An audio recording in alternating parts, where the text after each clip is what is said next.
Hello, my friends, and welcome back. Thank you very much for being with me again today.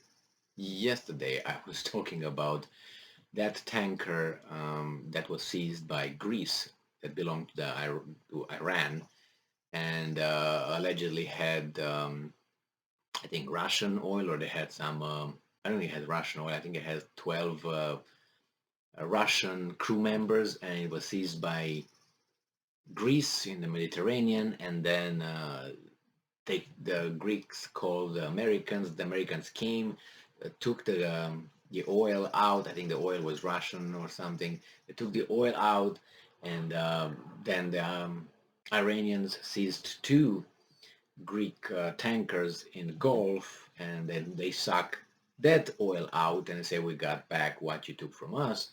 But there were some court proceedings occurring in Greece, and I was asking yesterday, I was wondering what happened to that tanker, what happened with that oil, because I knew the court, the Greek court, answered to an appeal and said that the oil that was taken illegally by United States from the tanker should be returned. So I wonder what happened. Well, today I found this article and it's exactly about that. So this article comes from Reuters and it's from today, July 2nd, 2022. Iranian flagged tanker in Greece tugged to Piraeus port. Piraeus, I say Piraeus port. And it says here that an Iranian flagged tanker seized by Greece in April, part of whose cargo was confiscated by the United States, was being towed to the port of Piraeus on Saturday, Greek Coast Guard officials said after Greek authorities approved its release. For over 2 months, the Iranian-flagged Lana has been anchored off the Greek island of Evia in a diplomatic impasse which strained Athens' relations with Tehran amid growing tensions between Iran and the United States.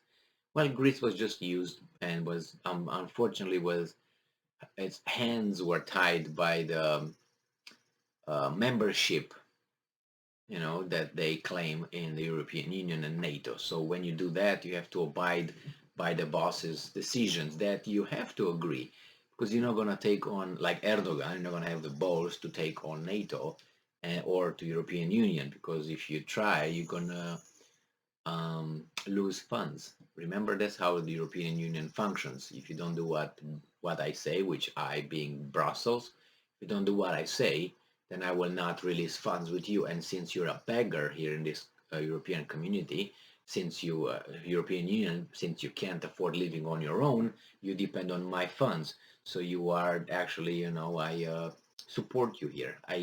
You are at my whim. I do whatever I want with you. So good, welcome to the European Union. So it's the idea of I don't want to say entitlement, but it's a dependency. So most European countries are dependent on money coming from Brussels. Why? Because they can't sustain themselves economically. That means you're not independent. But they don't care as long as I'm the president of this shitty country or that shitty country or the other shitty country. I don't care. When I go to Brussels, I'm treated as a leader, even though I'm a weasel. And I will say whatever Brussels tells me to do with my country and my people and my nation. Why? Because I'm in power. I'm the boss. Even though I'm a clown, actually. But that's how it works. So yeah, Greece had to get involved because of European Union sanctions and American sanctions. I don't know what Greece had to do with the American sanctions. So okay, you had to do something against the Russians, but not about Iranians because of the sanctions of the European Union. But then why did you seize it and then you call the Americans because America sanctioned Iran? So what's the connection between what do you have to do in all this? You're just a little weasel that follows the orders and is just a little piece over there that the American is gonna come and pet little weasel. Good job, Athens. Good job, Greece. Great. Good job. Yes, yes, yes. Here's some sugar for you. Good job. That's the level. And I'm just making it.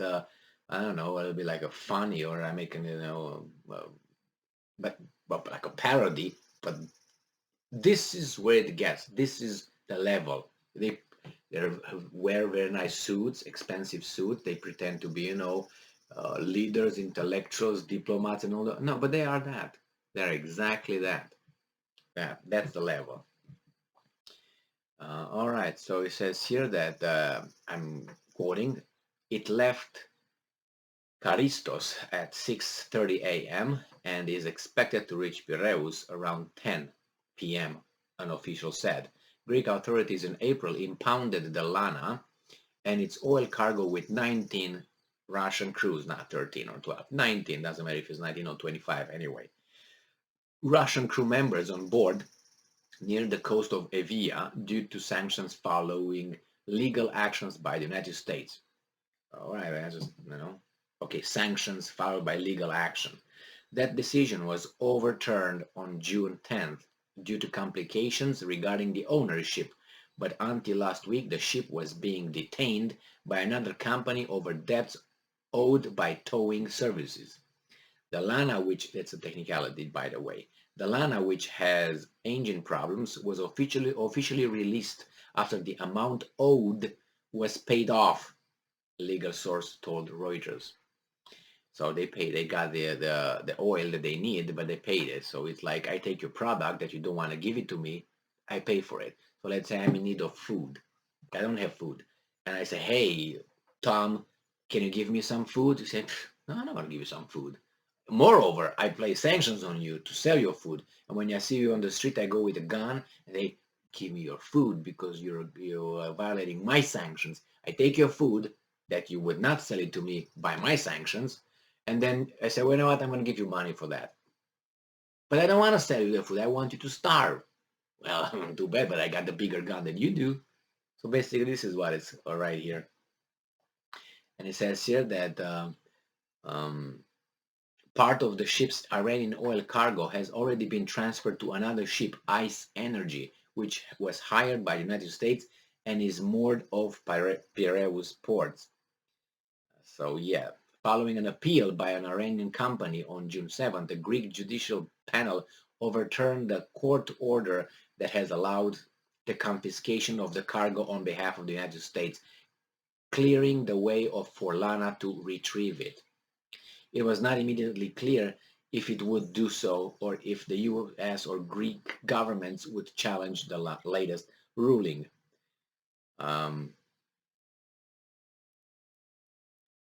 Well, here the release of the amount was owed actually was not about the oil, as I read it again here. It was about the debts owed for towing services.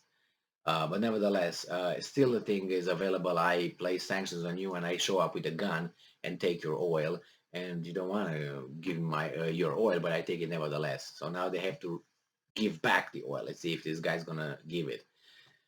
It was not immediately clear if it would do so, retrieve it, give it back, or if the US or Greek governments would challenge the latest ruling. The removal of oil from the Lana prompted Iranian forces last month to seize 2 Greek tankers in the Middle East Gulf and sail them back to Iran after Tehran warned of punitive action against Athens. They have not been released. And it says here that the Lana, which was previously called the Pegasus and was then Russian flagged, was designated under sanctions by the United States in February for being owned by a subsidiary of Russian financial institution blacklisted by Washington, blah, blah, blah. So it says in the U.S. court filing in May, which was previously sealed, the U.S. government said the Pegasus had received a cargo of Iranian oil from an Iranian tanker via a ship transfer in Iranian waters. It is said that the sale of the cargo was for the benefit of Iranian Revolutionary Guard and their expeditionary wing Quds Force, both of which have been designated by Washington as foreign terrorist organizations. Yes, so now they turn it like the Russians. The Russians are calling the British fighters terrorists and mercenaries, and these guys designated the Iranian Guard and whatever, and they make whatever connection. Oh yeah, that was to help the terrorist organization, so that's why we seized it. According to a Greek court, document seen by Reuters, the United States had initially requested Greece intervention against Pegasus on April 20th, arguing that the revenue from its cargo would help support a terror group. So yeah, they told the Greeks, stop it. Seize it right there. The judge's orders ordered the release of the cargo on the basis that its owners had already changed on April 1, changed on April 1st before the U.S. request was sent. That the owners had already changed on.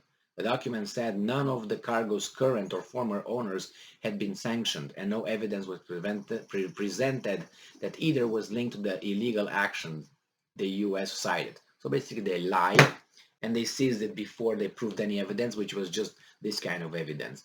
So they say, well, seize that thing, Athens, because that oil helps the organizations that we deem as terrorist organizations. Now they did that, and then the court says, well, can you provide some evidence, United States, that indeed that oil was going to help and support the terrorist organization that you deemed as terrorist organizations? United States could not provide that. Surprise, surprise. Why? Because that's what they can provide. Words, words, words. And you should believe and trust those words because they're the good guys. That's the whole premises. I'm the good guy. Everything I'm saying should be a law, and you should abide by that. Thank you very much for being with me again today. Stay strong, stay smart, look for the truth, and be just.